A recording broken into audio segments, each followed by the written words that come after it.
the 2016 Atlanta Press Club Loudermilk Young Debate Series. Brought to you from the studios of Georgia Public Broadcasting. The Democratic race for the 3rd Congressional District. Good evening. I'm Condace Pressley, broadcast journalist and news manager with WSB Radio. We'd like to welcome you to the Atlanta Press Club Loudermilk Young Debate Series, originating from the GPB studios in Atlanta. This is among the Democratic candidates in Georgia's 3rd Congressional District. The 3rd Congressional District covers most of west central Georgia. It includes Carroll, Coweta, Meriwether, and part of Fayette counties. Now, let's meet the candidates. They are in alphabetical order. Tamarkus Cook. He's a mortician and pastor at St. Smyrna Baptist Church. Angela Pendley has worked in the healthcare field for nearly 2 decades as an independent contractor. Now, let's meet the panelist. Sarah Campbell is a news reporter for the Newnan Times-Herald. Tom Crawford is the editor and main reporter for the Georgia Report. That's a daily political news source covering Georgia. And Elly is an award-winning journalist for WABE 90.1, where she focuses on immigration, race, and refugees.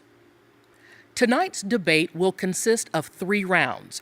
For more information on the rules for each round, please visit the Atlanta Press Club website, atlantapressclub.org. Now, let's get started. In this first round, each candidate will be asked one question by one of our panelists. Candidates have 60 seconds to answer the question, and I'm told I will be tight on time. Tom Crawford, you get the first question to Tamarkus Cook. Thank you. Mr. Cook, it's an expensive proposition to run for Congress. You have to pay $5,300 to qualify. In a district that's very heavily Republican and with a very long shot of a Democrat even winning the race, why would you put so much of your own money at stake at such a long shot race? Well, quite frankly, it's because I believe in what we are doing. I've had conversations with people across this district, and one of the things that I've heard repeatedly is that whether people are Democrat, whether people are Republican, their issues are real. And because their issues are real, they are willing to entertain someone of any political background, whether it be a Democrat or Republican. And so because of the state of our country, because of the state of our economy, people are willing to hear what I have to say. And so I'm interested in continuing the journey and possibly even investing another $5,300 of my own money. Thank you. Sarah Campbell, you get the question now for Angela Pendley. Ms. Pendley, I have a similar question. Running for Congress takes a lot of time and money. What made you decide that this is where you wanted to spend your time and your money in this congressional race? I felt called to do this when I saw in the Newnan Times-Herald that Lynn Westmoreland was retiring.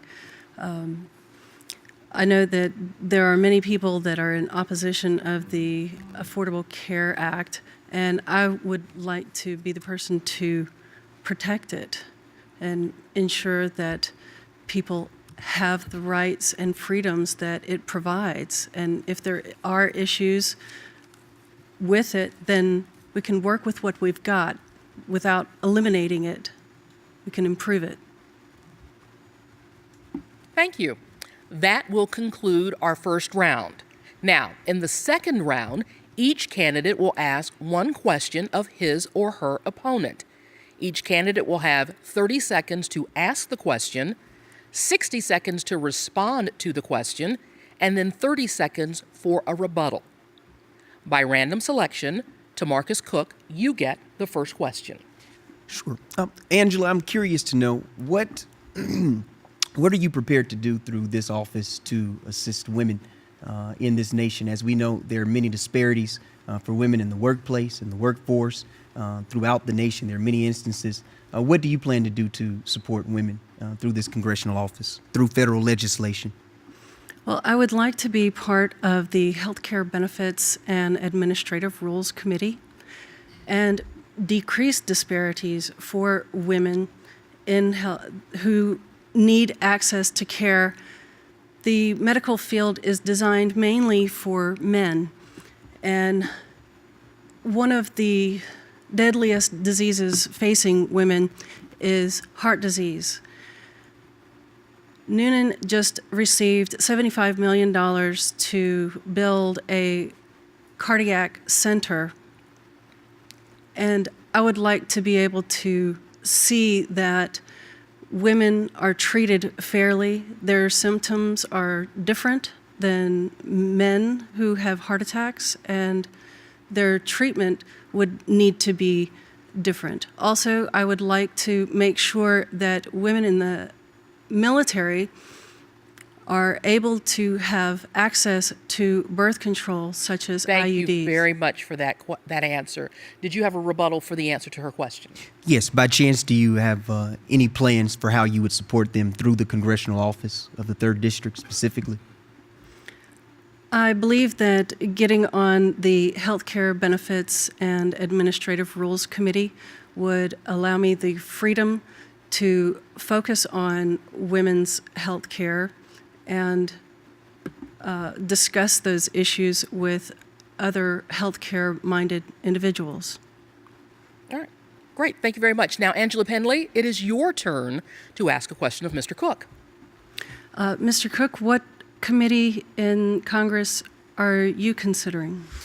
I'm very interested in education.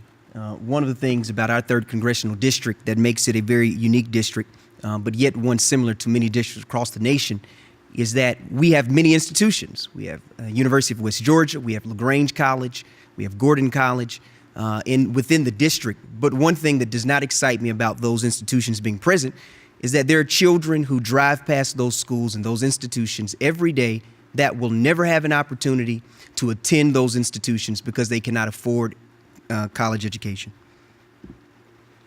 Do you have a rebuttal? No. All right. Well, thank you very much. For those of you who are just joining us, this is the debate between the Democratic candidates in Georgia's Congressional District 3. Now, we're going to our 3rd and final round. In this round, each panelist will ask a question to the candidate of his or her choice until we run out of time. I get to determine when a rebuttal is appropriate. Elly, you get the first question. Mr. Cook, this is traditionally a conservative district. How do you think you can convince voters to choose a Democrat this year? I think what we have to do is demonstrate that in this particular race, the Democrat happens to be the better candidate. I think that is the challenge that we have. We've got to force people to get outside of their box of familiarity, their box of affiliation, and for the first time, look at the people within the district and hear from each candidate and listen to which candidate has the best platform universally for everyone within the district. And so, although this is a Republican district, this district does not have Republican issues. This district does not have just Republicans who are committed to bettering this district. So I think there's opportunities for a Democrat, even in this R19 district. Thank you very much for that answer. Sarah, it's your turn for a question. Hi, I'd like to ask both candidates to answer this question. I guess we'll start with Ms. Pendley. The struggle to provide access to medications derived from marijuana has dominated the political discussion in Georgia over the past 3 years, particularly in the 3rd District.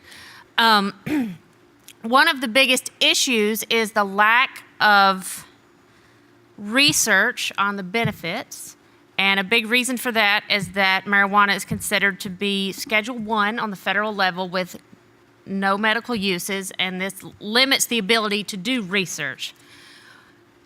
Would you favor rescheduling marijuana perhaps to Schedule II with cocaine that has medical uses? What would you do to make that happen? Do you think only derivatives should be rescheduled or the whole plant? I'd like to hear y'all's thoughts on that. Ms. Pendley, we'll start with you with that question. I have a special needs child who does not require the cannabis oil, but I know many people who do use the cannabis oil and who are struggling to create it in their own homes. I think that is a shame that we do not have the ability to provide thousands of people with the ability to help their children in the state of Georgia, and especially in District 3, which is a highly agricultural district. It would also provide a bumper crop for farmers, and I believe that it could bring in great revenue if it is highly regulated to make sure that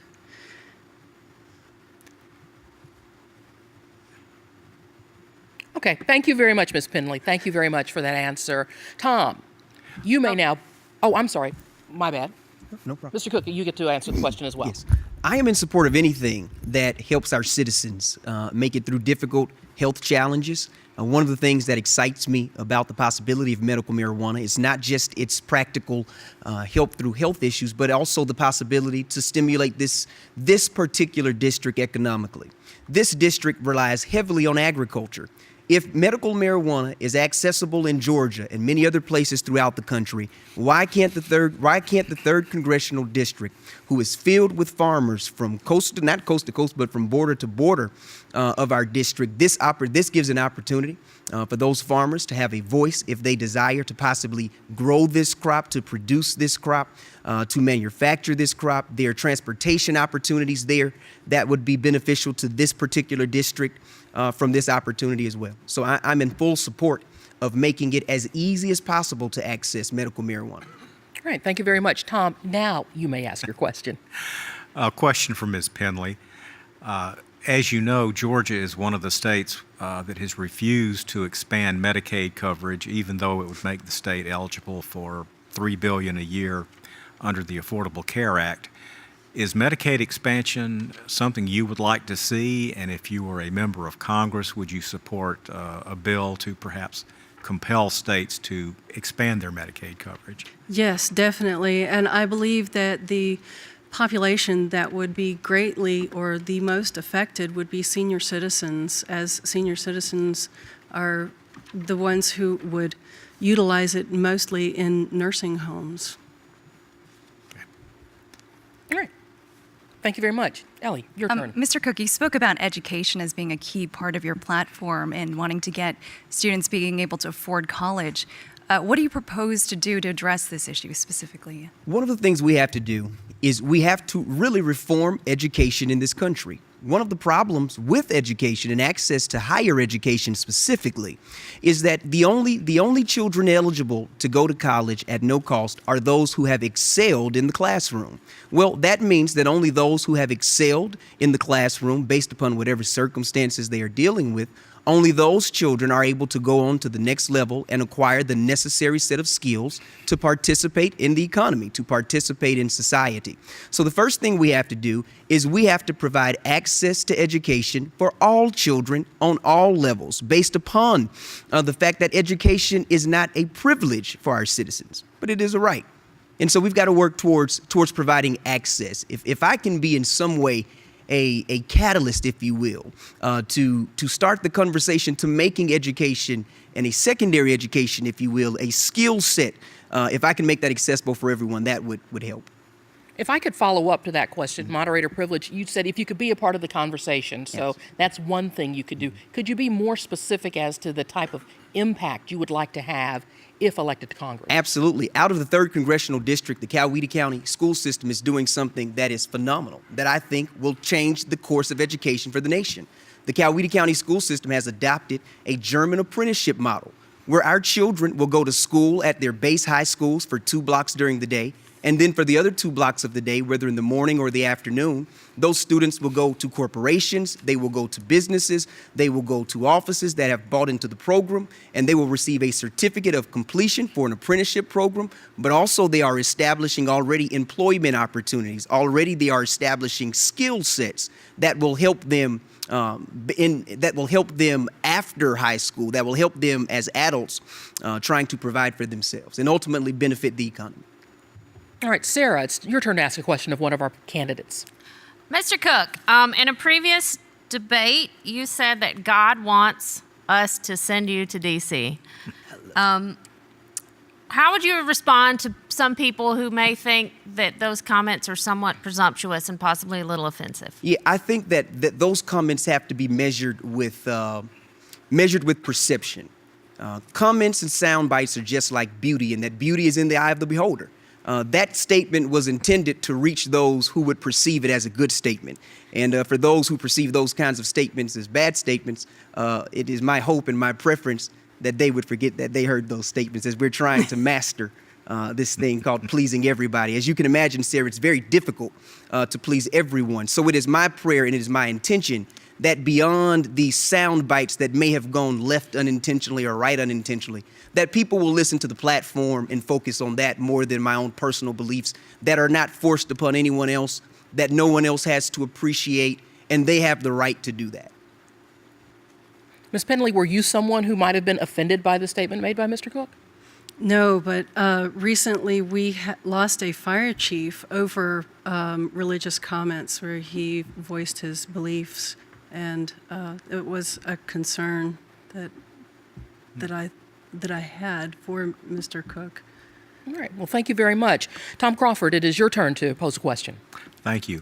I'd like to ask this of both candidates, really starting with Ms. Pendley. There's a very spirited race still going on for the presidential nomination on the Democratic Party side. Would you please tell us whether you're supporting Senator Sanders or Secretary Clinton, and just briefly tell us why? Starting with you, please, Ms. Pendley. Well, simply put, I am in support of Hillary Clinton, and if for no other reason than just because she's a woman. Mr. Cook? Yeah, I am like many of the American people that are watching the presidential debate right now. There's a lot going on. We've got choices to make, and there's still information that I've yet to hear. I'm still looking at both candidates. I've yet to make my mind up about where I'm going to place my stake. But one of the things that I'm listening for candidates to talk about the Afghan war. If I can get some comments on that, that would help me be able to answer this question with more clarity. Mr. Cook, are you saying you did not participate in the presidential preference primary back in March?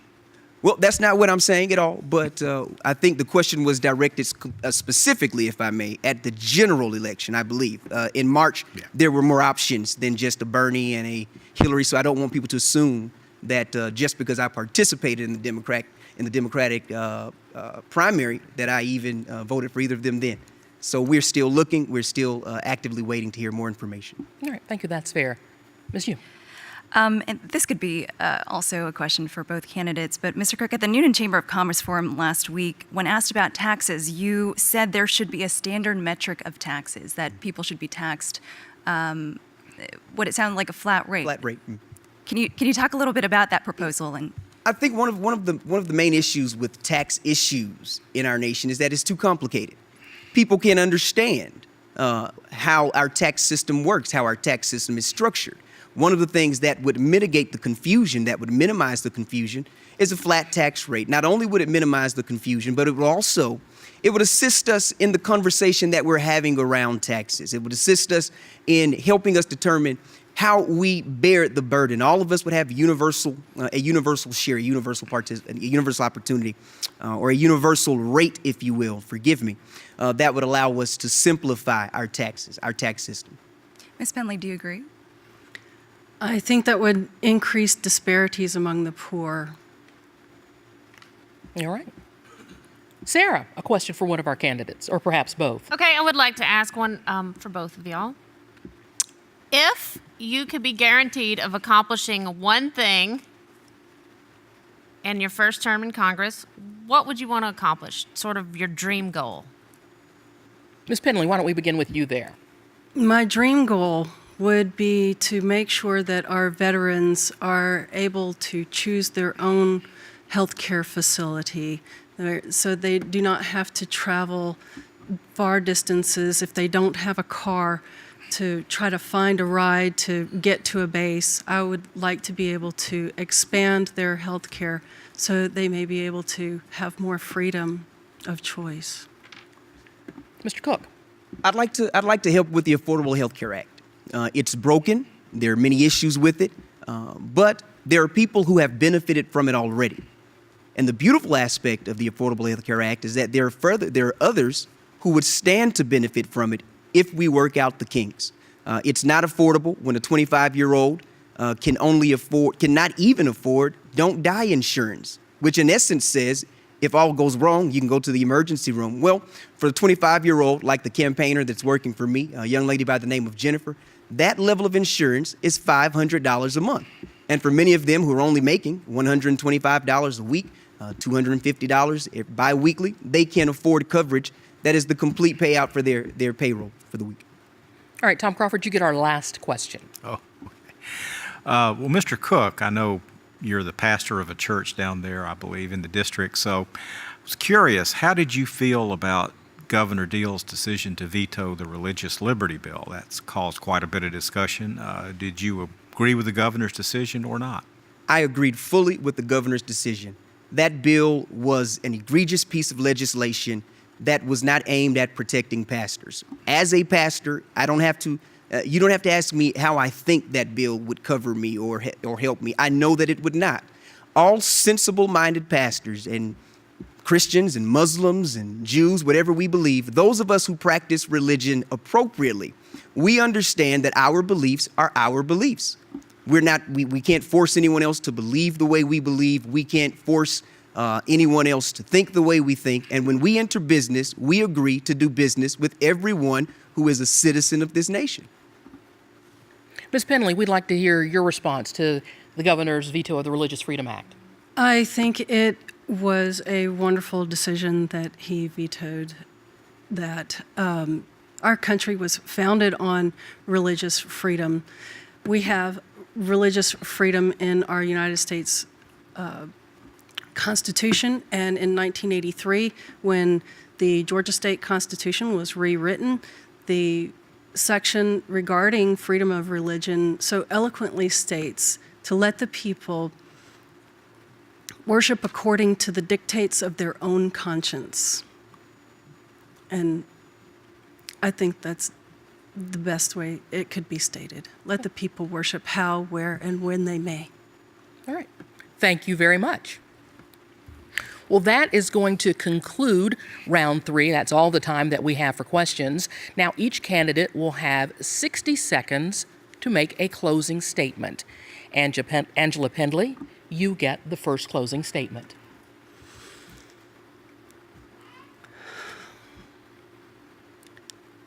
I'm the only female running in this 3rd Congressional District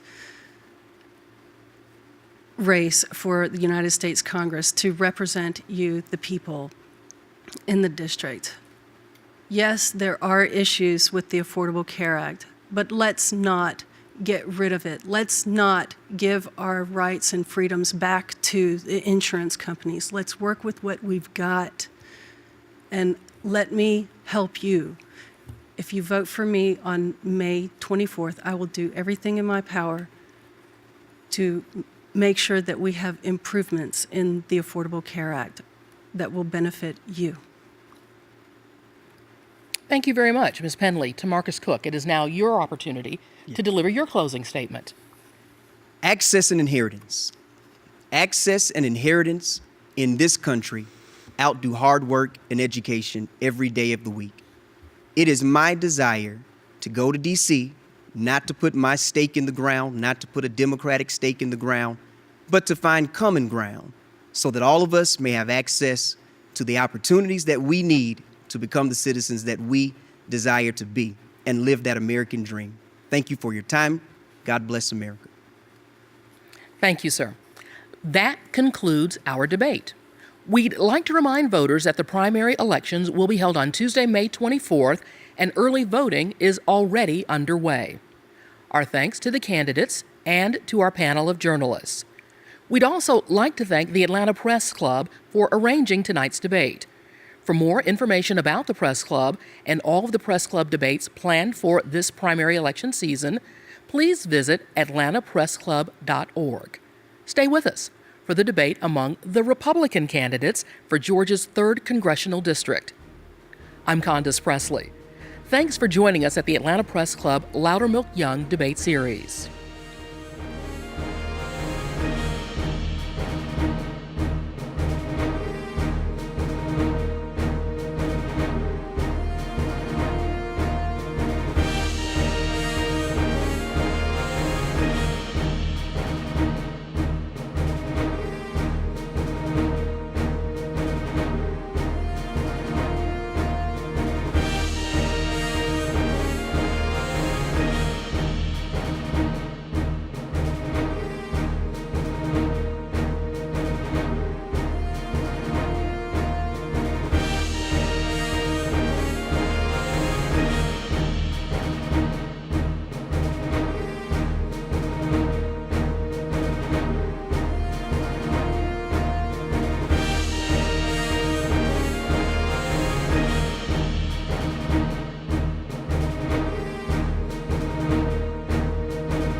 you.